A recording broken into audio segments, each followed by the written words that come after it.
यो भिडियो चाहिँ तपाईसँग विन्डोजको कम्प्युटर छ, ल्यापटप छ भने तपाईलाई स्क्रिनसट लिनु पर्यो हैन? केही कामको लागि, अफिसको लागि, कलेजको लागि, स्कुलको लागि भने तपाईको एउटा बिल्ट इन टुल हुन्छ के स्निपिङ टुल भन्ने हैन? यो स्निपिङ टुल भन्ने बिल्ट इन टुल हो विन्डोजमा। अब फोटो खिच्नलाई अप्सनहरु तपाईको के छ त अब रेक्टेंगल मोडमा खिच्ने हो कि तपाईको एकदमै फ्री हो के फेरि। तपाईले यो चाहिँ कीबोर्डबाट पनि पिक्चरहरु भिडियोहरु खिच्न मिल्छ। प्रेस विन्डोज लोगो की तपाईको कीबोर्डमा अनि शिफ्ट प्लस एस गर्नुभयो भने स्निप सुरु हुन्छ हैन। तर त्यो भन्दा पहिला चाहिँ मलाई let's say I want to take full screen mode for यो पुरै मेरो यो च्यानल हो मेरो। यो चाहिँ मेरो च्यानल हो नेपाली गिग टेक भन्ने हैन। गोज बाइ @neptechy हैन। जस्तै मलाई यसको स्क्रिनसट लिन पर्यो भने म जस्ट अब मेरो यो फुल स्क्रिनमा मैले क्लिक गरे अनि यो फोटोमा क्लिक गरे हैन स्निपमा अनि जस्ट म यहाँ क्लिक गरिदिन्छु के।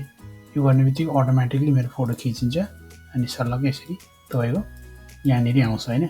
अब जस्तै अब मलाई कुनै कुरा हाइलाइट गर्न पर्यो भने मैले यसरी हाइलाइट गर्न सक्छु हैन।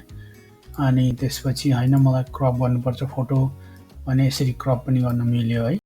अनि त्यसपछि यु क्यान प्ले अराउन्ड के अब मलाई आई लाइक दिस मच यो राख्न मिल्यो।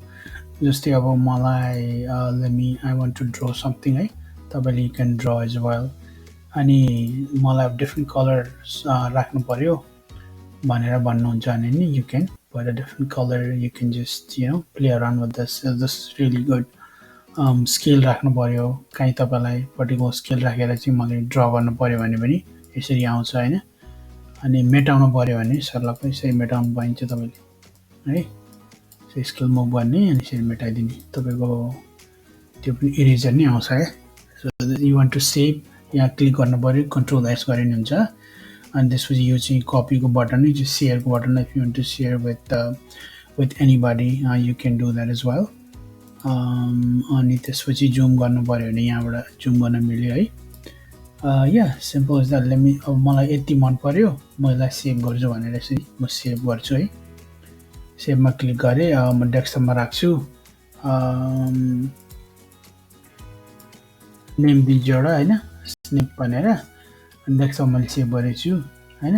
अब मलाई ओपन गर्न पर्यो भने मैले डेस्कटपमा जान्छु सर्लको ओपन गर्छु। ओके यो I can send this file to anybody. It's that simple.